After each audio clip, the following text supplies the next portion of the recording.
It's September 12th, 1987.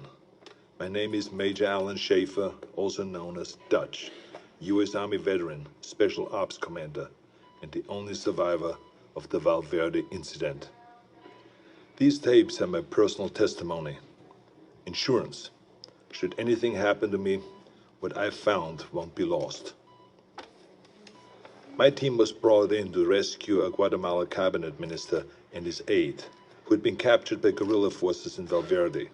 We located the downed helicopter, and the skinned bodies of those aboard hung in nearby trees, seemingly at the hands of guerrilla fighters. After assaulting their camp, it became clear that the mission was a setup. American intelligence had sent us to retrieve the captured agents who had been on recon for future military action. But none of that matters, because while we were clearing out the guerrillas, something was hunting us. An invisible killer tracked us as we made our way to the extraction point. In 24 hours, it wiped out my entire team. Rick Hawkins, Blaine Cooper, Mac Elliott, Billy Soul, Jorge Ramirez, and Al Dillon, the best soldiers I've ever known. Men I trusted with my life were butchered like animals. It was a nightmare. We walked in with guns, but it had perfect camouflage, advanced weaponry, and could see heat. It was strong and smart, a pitiless hunter. I waited, I watched, and when I understood it, when I saw how it hunted, I killed it. As it lay dying, in a final fuck you, it activated an explosive device. I barely escaped that blast. My radiation sickness and the crater of the explosion are the only evidence it ever was here. I've given my official statement to Agent Peter Keys of the OWLF, but it's become clear I needed to investigate Valverde myself. Keys was thorough, but he asked all the wrong questions. I mean, we have proof of alien life, but that life sees us as game. It's an alien whose first contact with humanity was to hunt us for sport. All Keys cared about was the technology lost in the explosion. He can see the jungle for the trees. I see the threat. He sees the opportunity. Spies are all the same. I mean, we aren't people to them. We are assets. How many soldiers would he feed to those monsters just for a chance to steal from them or to learn from them? The government can't be trusted. So I will have to do this on my own. I'm cutting my treatment short and going off the grid. I will make my way back to South America to Valverde. I was told that there were stories about demons who make trophies of man. I'd like to hear those stories.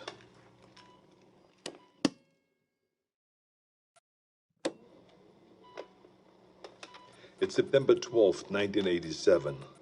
My name is Major Alan Schaefer, also known as Dutch, U.S. Army veteran, Special Ops Commander, and the only survivor of the Valverde incident. These tapes are my personal testimony. Insurance. Should anything happen to me, what I found won't be lost. My team was brought in to rescue a Guatemala cabinet minister and his aide, who had been captured. April 8th, 1991. I'm not dead yet. I'll admit, I regret not curing my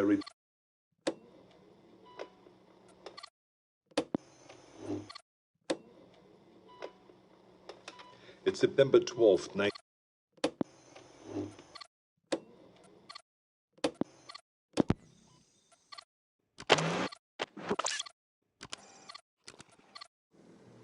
20. April 8th, 1991. I'm not dead yet. I'll admit, I regret not curing my radiation sickness before I left. It made leaving the country difficult. I cashed in a few favors, took one too many off-the-book flights in rusted-out buckets, but I made it back to Valverde.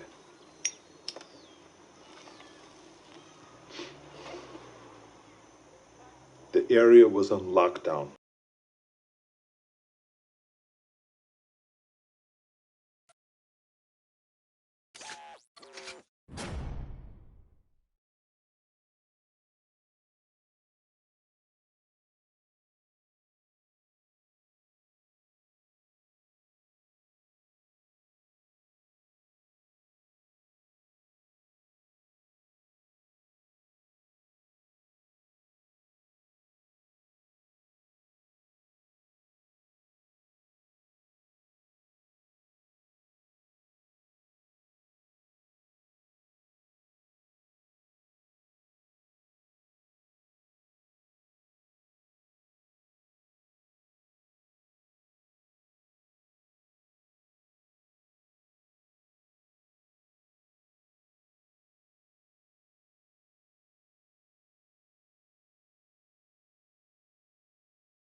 Get the thing off me.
Mudding up.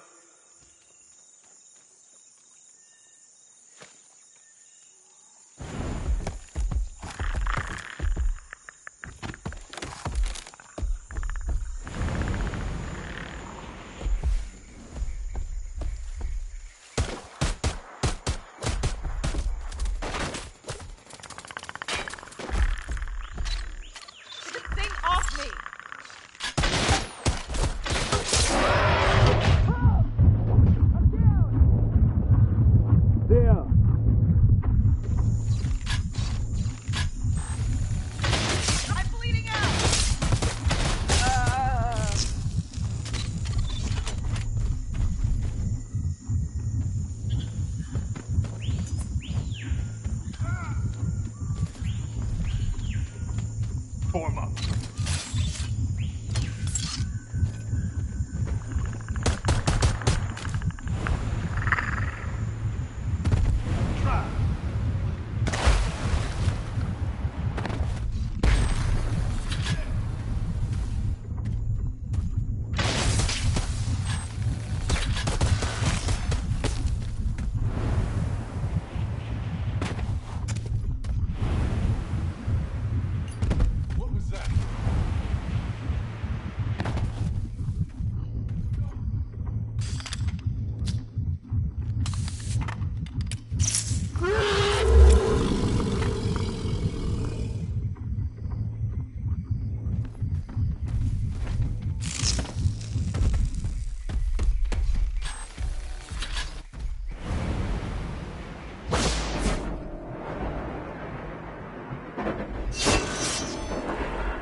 Nice, the cloak is perfect.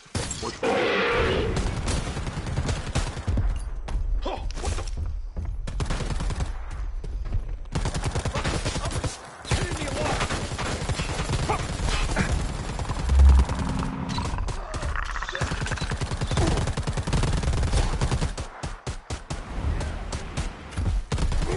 Still rocks. I'm getting down! There they are.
pushing my limit today.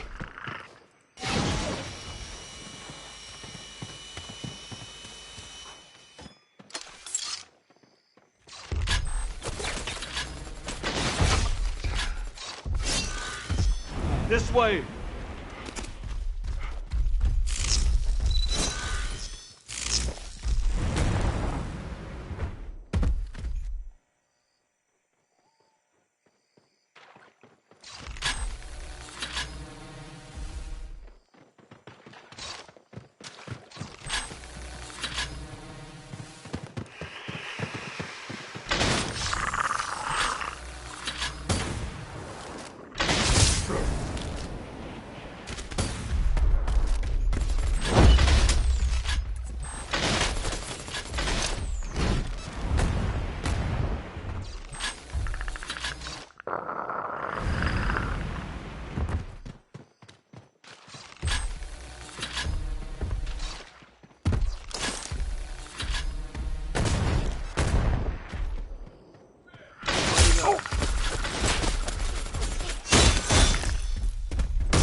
Reloading.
Help!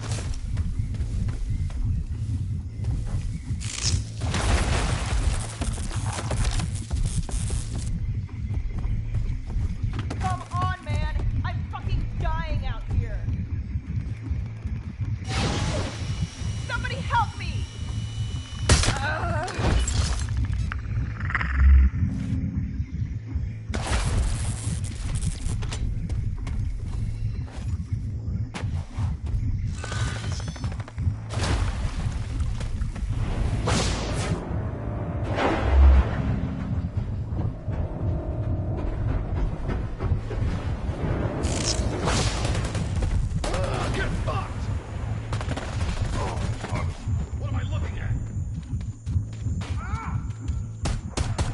Son of a bitch!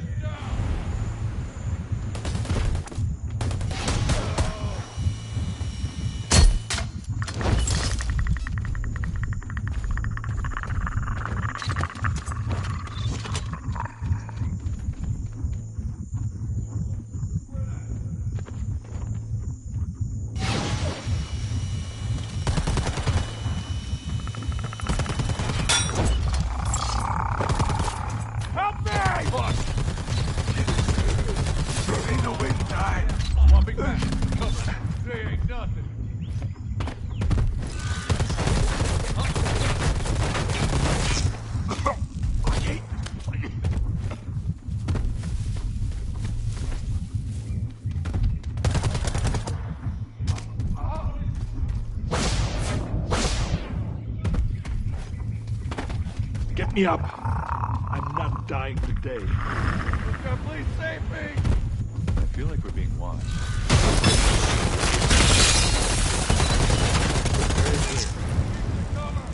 It was always going to be in the jungle.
April 8th, 1991.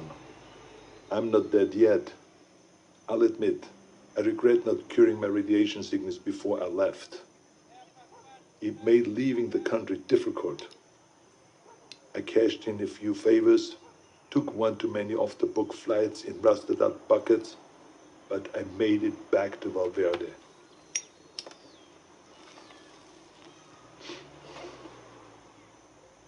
The area was on lockdown, sealed by American intelligence for study. The complex centered on a crater from the alien self-destruction. I found the scientists slumming in a local bar. A few drinks, a couple of threads later, he was ready to talk. It wasn't much, barely anything I didn't already know. The blast emitted a form of radiation they'd never seen before. Some believed it was extraterrestrial, some didn't. Either they're not too bright, or there's nothing to find. I decided to let them keep searching in vain. It kept them busy and off my trail. I've been touring villages and small towns using the cover of an author writing about South American folklore. I don't know if any of them bought in, but they took my money and told their stories. The closer they were to the jungle, the more stories of devils in the trees. Some were bullshit, made up on the spot, but some carried consistencies that I couldn't ignore.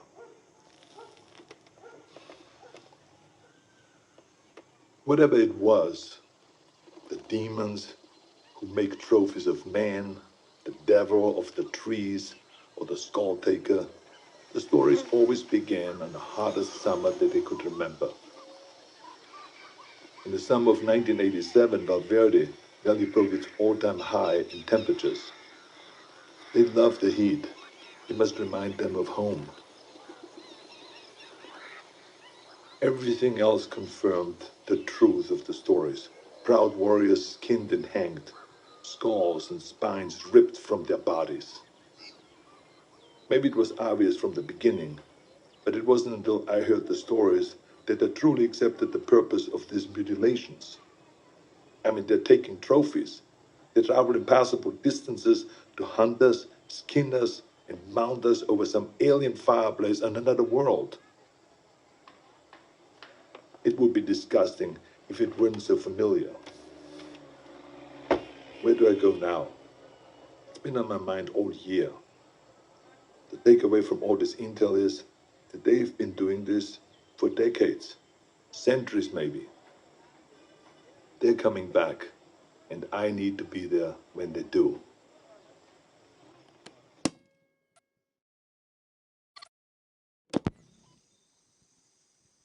June 27th, 1992. It's hard to remember that the most important part of an operation is patience. You can plan the perfect op, but you can't account for everything. If shit goes south, there's nothing to do but to adapt and finish the mission.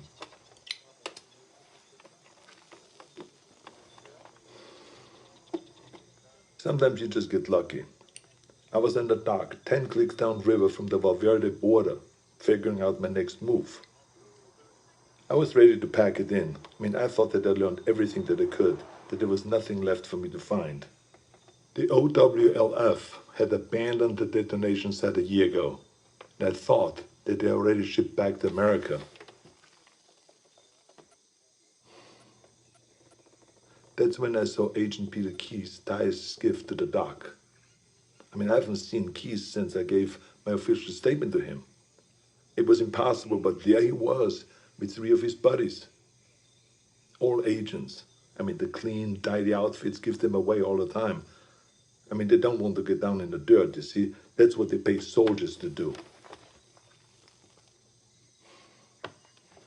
Keyes walked up, looked right at me, and shook my hand. With the radiation sickness, I've lost a lot of weight, so I thought that he maybe would not recognize me. But then he greeted me like we were old pals. Keyes is a good spy, saying nothing, implying everything. We spent the next few hours trading war stories at the bar. If you'd heard us, you would never have suspected we were trading intel on an alien manhunter. His cover was that they have been looking for a serial killer, a sadist who has been operating in the area for years, hunting people like animals and then skinning them alive. Keyes wanted to talk about the monster, so it all came out in the cover story. In many ways, they were just a few steps behind, surveying villages for information, locating witnesses. He did confirm one thing that I only considered. He told me how the killer chose his victims. They were always armed. A rifle, a pistol, a knife in the boot. He wasn't taking kids or random villages. He wanted a challenge. Whatever it was a hunter.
Get this thing off me!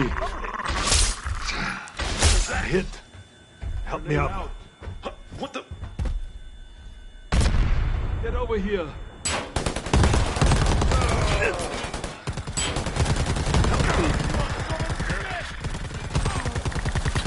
Shoot it! Ow!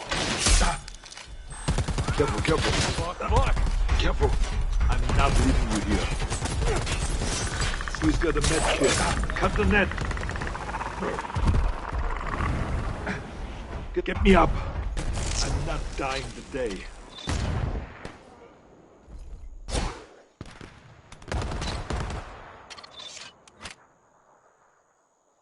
Get over here! Help me! Requesting aid! Help an old man. Get over here!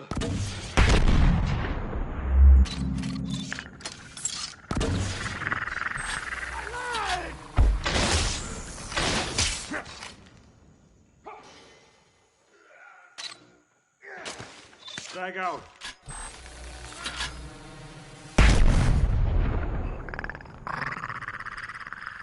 Grenade out! I can get him! Throwing flash! Flashbang out! Eyes down! Frag out! Blowing smoke!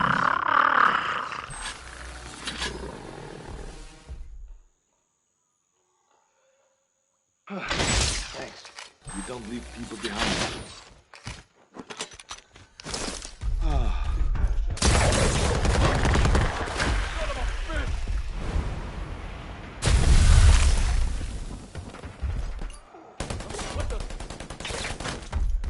Over here! Can't move. Help me! Throwing flash.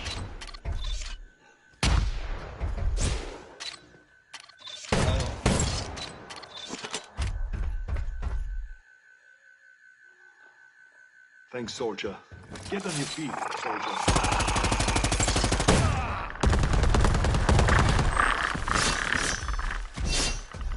Grenade out. Drag out.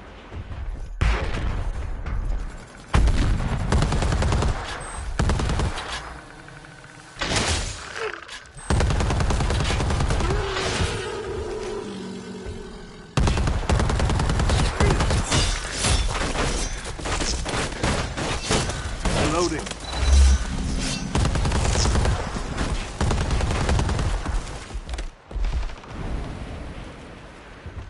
Get me up. I'm not dying today.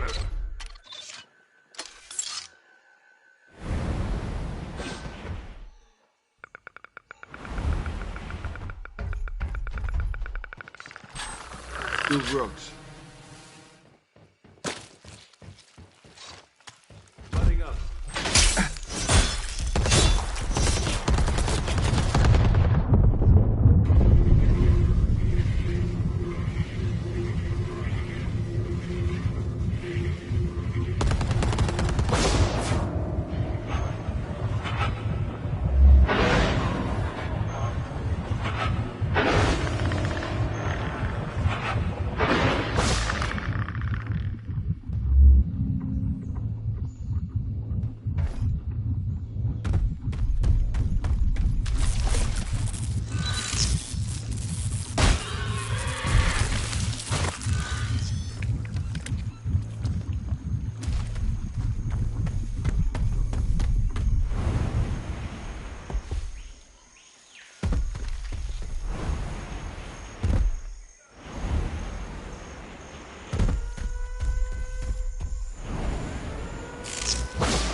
Get over here and help me.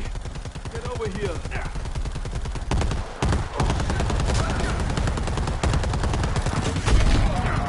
Hostile spotted.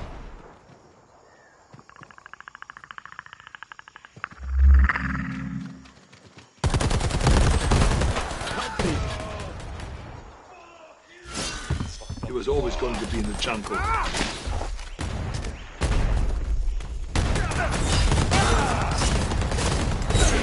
Keep firing. You've got it.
Can't slow down.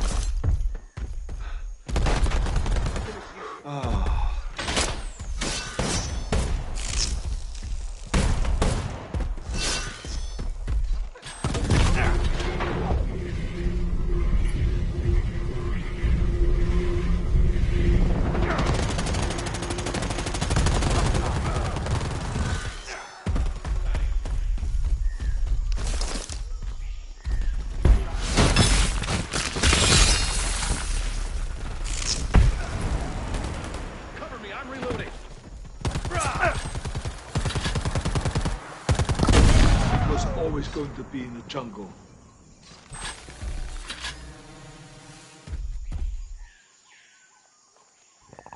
Careful, careful.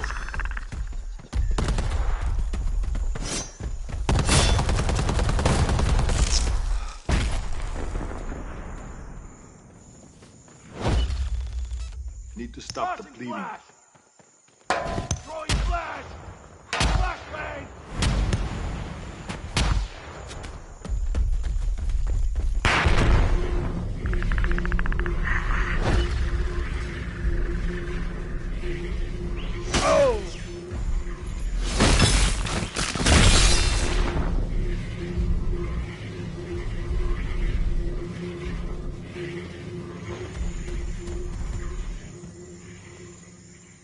Need first aid!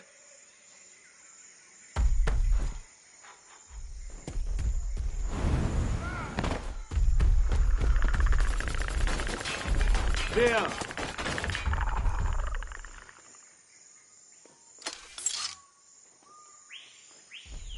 This way!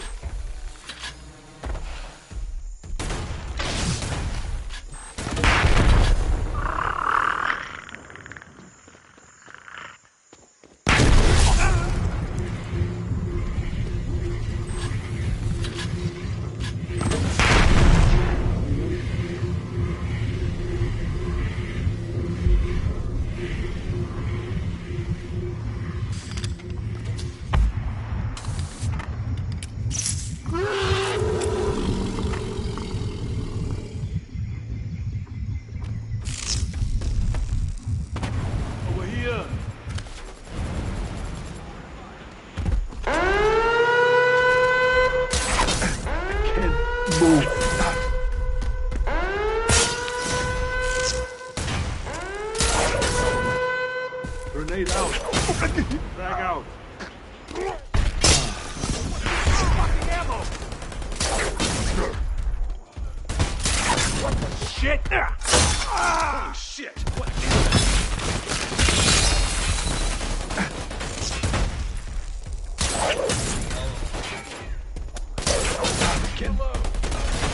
Breathe. Get this off me.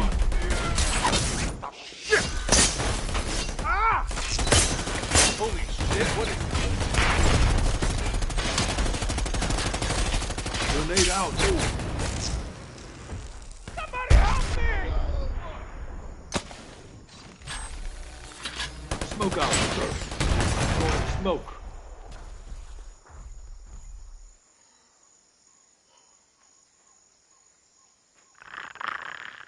Come on, man, I'm fucking dying out here!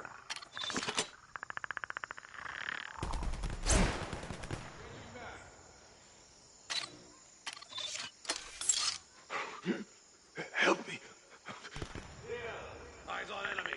What am I looking at?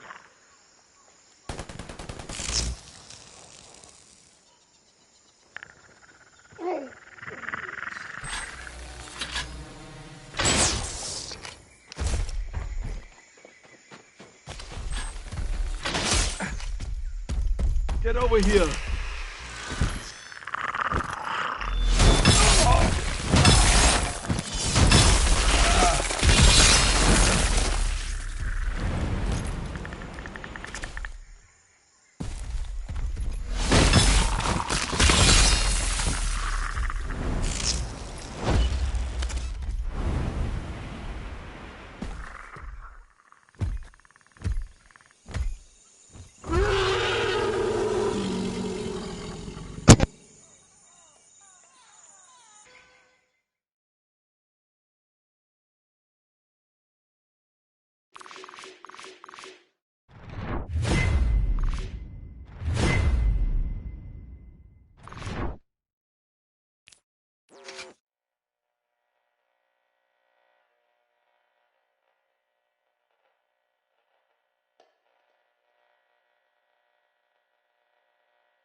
June 27th, 1992.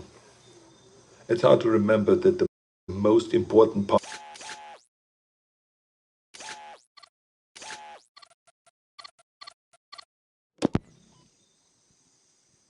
June 27th, 1992. It's hard to remember that the most important part of an operation is patience. You can plan the perfect op, but you can't account for everything. If shit goes south, there's nothing to do but to adapt and finish the mission.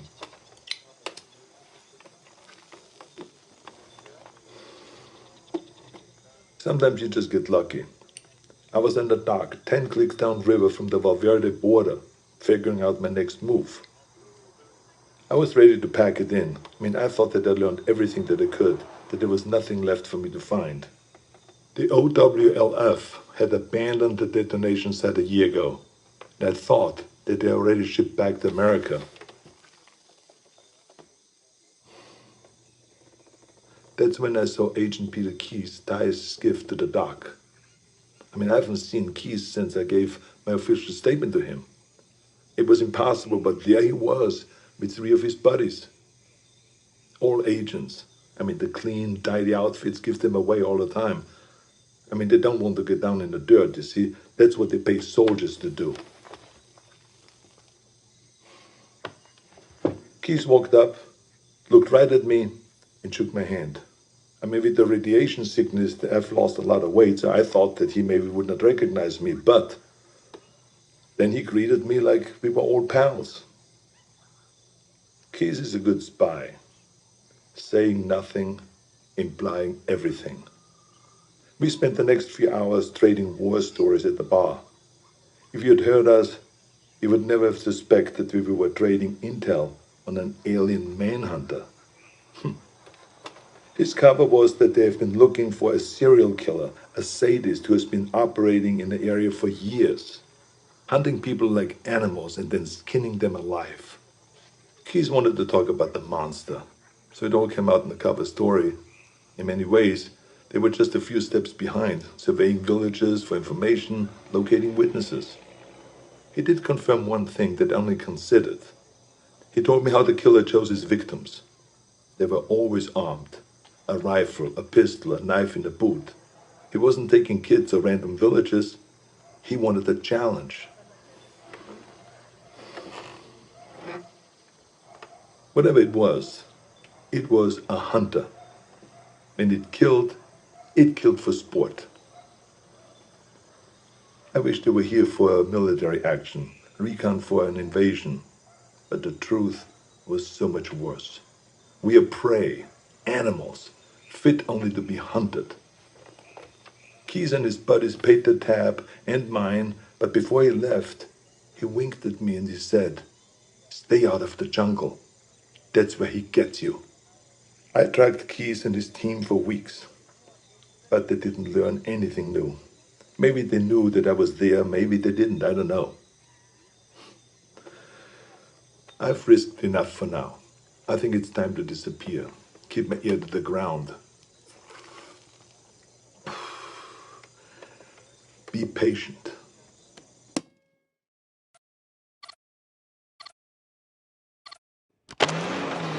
March 3rd, 1996, Zaire. I thought I could wait. I thought that I could hold back and make my move at the right time. I couldn't. Fuck. I had to find them. I needed to hunt it or let it hunt me. I joined up with any private military company that was headed into the hot zone. I pulled every string, cashed out every favor just to follow the sweat and the death that attracted the demon. I eventually put together a team myself. Lost soldiers and haunted men, willing to fight and to die wherever I led them. They thought that I was a legend, and I let them believe that. I'm quiet and good in what I do. They needed them to see me as a legend, so that they could take them to die in a sweltering jungle. We went on more missions than I can remember. We didn't fire until we were fired at. They thought that it was my code. It wasn't. I was waiting and watching. Our last mission was an evac up in the Congo. A private munition base had gone dark. When we arrived, they'd been dead for days. Bodies strung up on floodlights around the base, all of them skinned, some missing skulls and spines. We secured the site and waited for backup to arrive. In the heat of the day, I stared into the waves of heat coming off the concrete, thinking that any minute they might come alive as the invisible killer. And then they did. I didn't wait. I unloaded every round I had. Trusting me, my team fired in the same direction. It wasn't the first time I'd done it, but this time I knew what I was looking for. It was so fast, we couldn't hit it. We panicked, and stray rounds struck the crate of RPGs. And that explosion hit other munitions that exploded. By the time the smoke cleared, the demon was dead, but so were all my men. I took samples of its blood, pieces of its anatomy, and what tech that I could salvage. And then I burned everything. Then it disappeared. I never checked in with HQ. As far as I know, I was counted among the dead.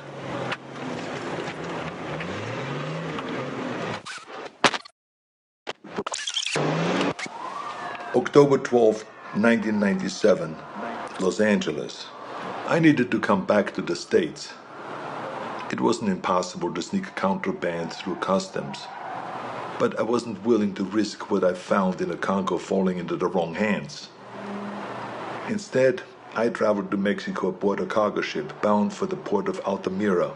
From there, I made my way to Tijuana, and I bunkered down. I had tangible proof of extraterrestrial life in my possession, but no idea what to do with it. I'm not a scientist. I did a soldier's duty and secured valuable intel. This was out of my pay grade. I kept an eye on the news. Los Angeles was having a record-breaking heat wave and a gang war on the streets. It was perfect. I could feel it in my bones. I'd been tracking them for so long, I could think like them. I could smell the prey. I could see the hunting ground. I had to get to LA. Cross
I ain't leaving your ass here.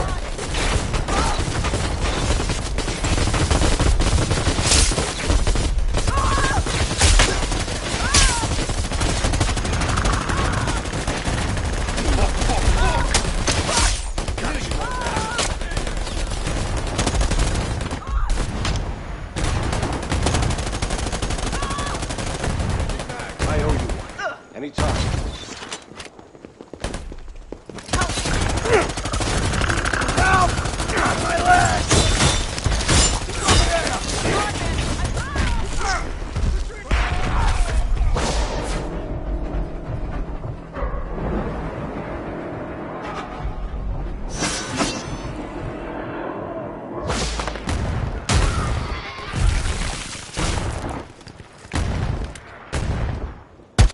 Patch yourselves up.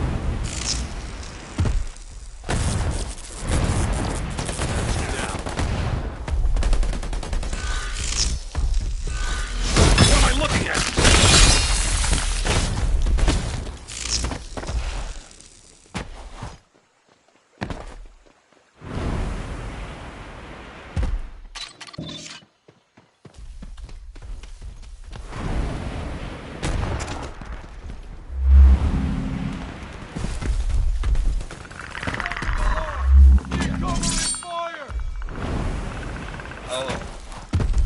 Huh?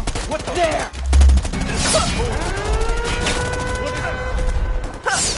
Got this fucking thing! Get over here and help me! Reloading.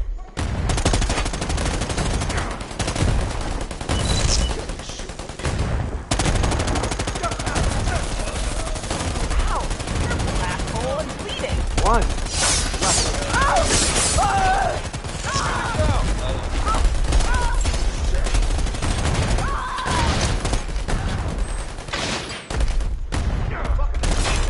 Interference on primary.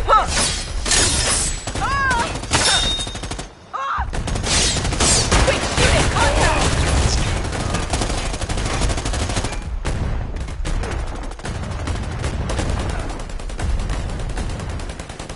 I'm reloading.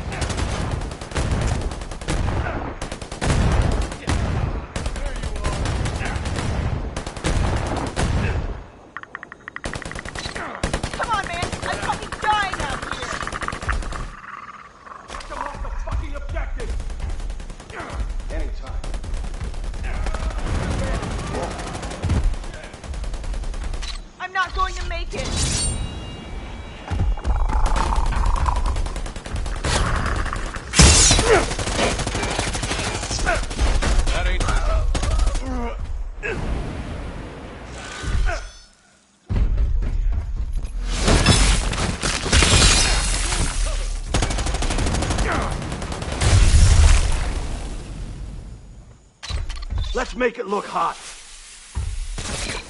We're deploying thermal device.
Patch up.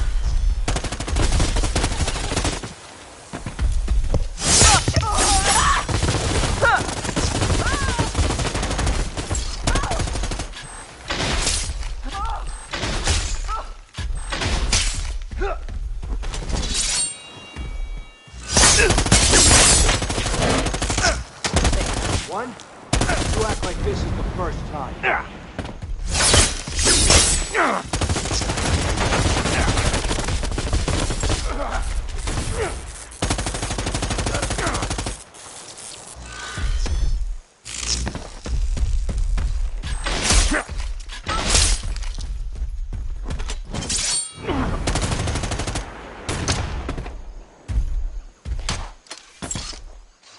Glad you got your wings. Yeah.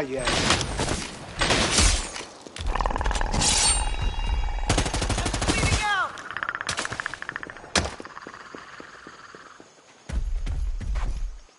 Help me!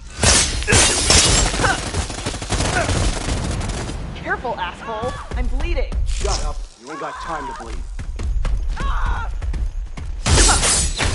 Fresh bandages here.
Contact marked.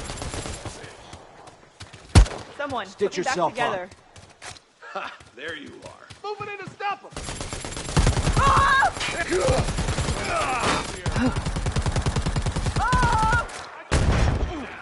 What just armored people?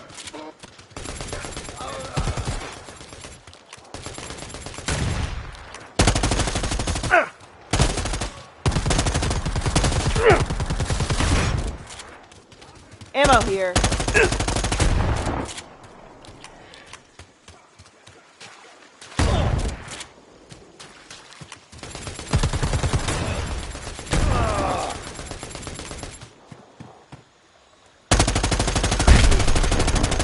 Marked it.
March 3rd, 1996, Zaire.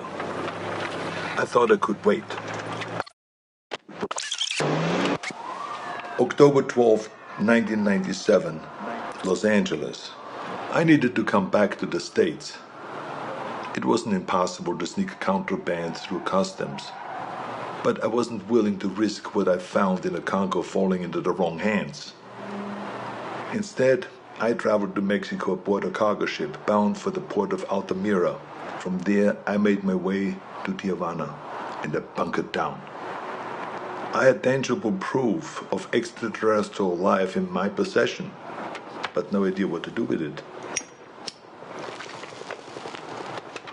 I'm not a scientist. I did a soldier's duty and secured valuable intel. This was out of my pay grade. I kept an eye on the news. Los Angeles was having a record-breaking heat wave and a gang war on the streets. It was perfect. I could feel it in my bones. I'd been tracking them for so long, I could think like them. I could smell the prey. I could see the hunting ground. I had to get to LA. Crossing back into the States from Tijuana wasn't that difficult, but by the time that I'd reached the city, it was already over. Like Valverde, the OWLF only found crumbs. What I'd hoped might be an alien ship turned out to be only a launching site. I wanted it too much, and I got sloppy. I breached the OWLF's quarantine and was captured. I'd hoped to be bailed out by Agent Keys, but he died. With Keys gone, the OWLF was leaderless and disorganized. I was interrogated, but I negotiated my release by bartering the alien materials that I'd recovered from the Congo. During the negotiations, it was clear how little they knew. They needed someone who understood the threat, so I offered to work with the OWLF as a consulting advisor. They had the funding, the technology that I needed to continue my hunt. I wouldn't work for them, but I would work with them. There will be a weapon that I can use to hunt down these predators as they move to fresh ground. It's only a matter of time until they see us as a real threat. When the prey can fight back, it's no longer a hunt. It is war.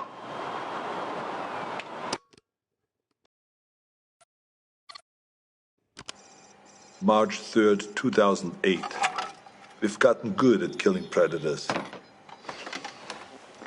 Every time we find one, we come back with more tech, more research, and the OWLF's funding goes up.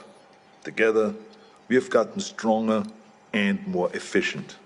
For a time, the aliens were surprisingly predictable. They had no idea that we knew so much about them. But that began to change.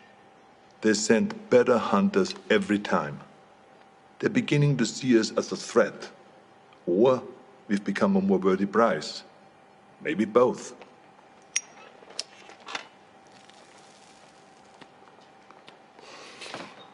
We know this because our last encounter was special. We weren't certain if they had any gender to speak of, but that changed when we came into contact with the female. She was smarter and deadlier. She didn't fuck around like the males did. She was direct, ruthless, and skilled. I was in Laos when we first came into contact with her. It was Valverde all over again. Her ambush wiped out my entire team. Only this time, she got me. In a small village, I lost track of her, just long enough for her to pin me with a razor net. Pinned against the wall, razors cutting into my face. I've been fighting for so long, I was ready to die. I should be dead. Instead of making the kill, she cloaked and vanished into the jungle. The net relaxed, and I escaped with my life, and a scar to remember her by. She spared me. Only me. Like she knew who I was. I returned to the exfil. My first failed mission in a long time. Are we going about this wrong? I mean, we've learned so much. But in doing so, have we made ourselves a bigger target? I can't stop thinking about something Napoleon said. You must not fight too often with one enemy, or you will teach them all your art of war. I started this believing that we were learning how to hunt them, or maybe she let me live to just be hunted another day. We were teaching them how to hunt us.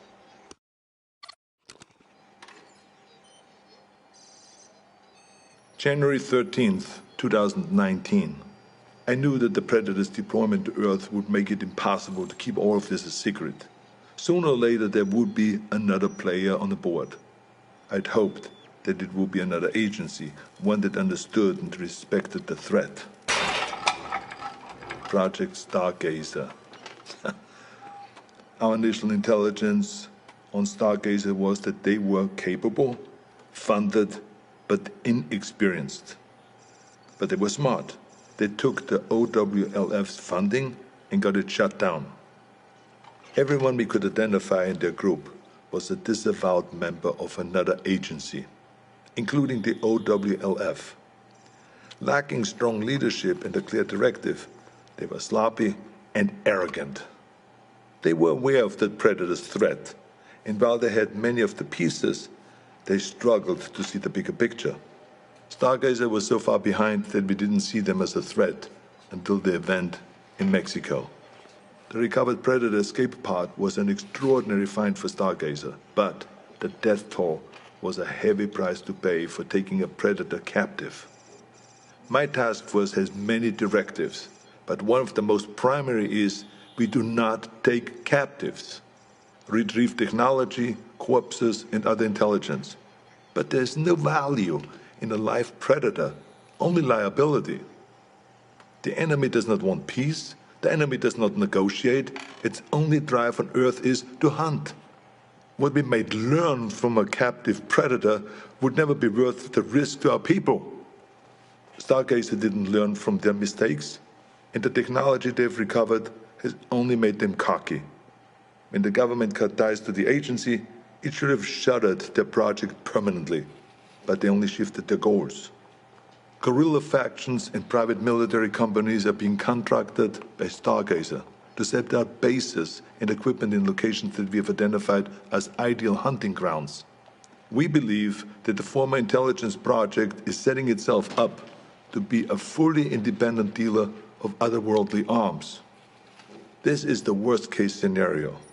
Hostile forces will use those weapons on their enemies, and they will use them on us.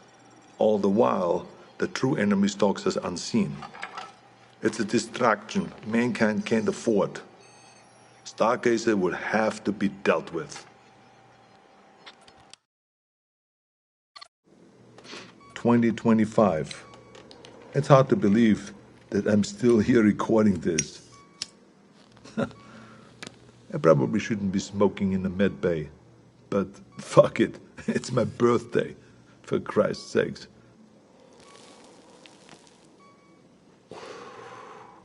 I turned 78 today, but I'm out there hunting. I should be retired. I should be doing anything but this. My life shouldn't be possible. But the very thing that I hunt, that hunts me, is what's keeping me alive. As we began to understand the Predator's technology, we started to use it. A fight with a Predator female went bad, and I was critically wounded.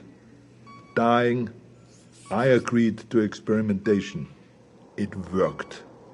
It worked so well that the cells in my body stopped aging. Pushing 80 now, I'm fighting like a man in his 40s. It's not the only experiment that I've been part of. I'm deadlier now than I was in Valverde. The OWLF has been fully reinstated.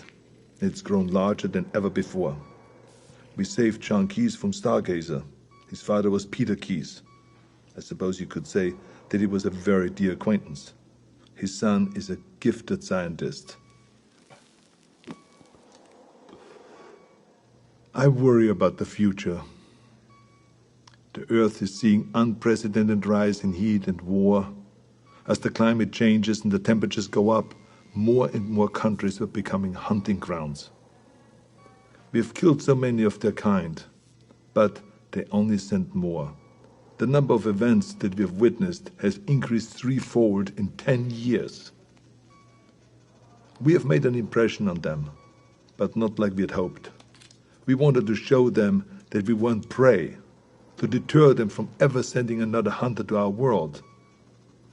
We sent a warning, but they took it as a challenge. I fear we have made things worse. If the predators ever decide that we've grown too bold, I have no doubt that they could burn the Earth and all of humanity with it.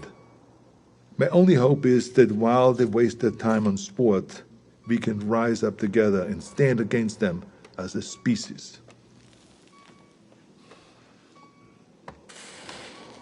Until then, we keep moving, we keep hunting, and we keep our eyes open.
July 10th, 1997.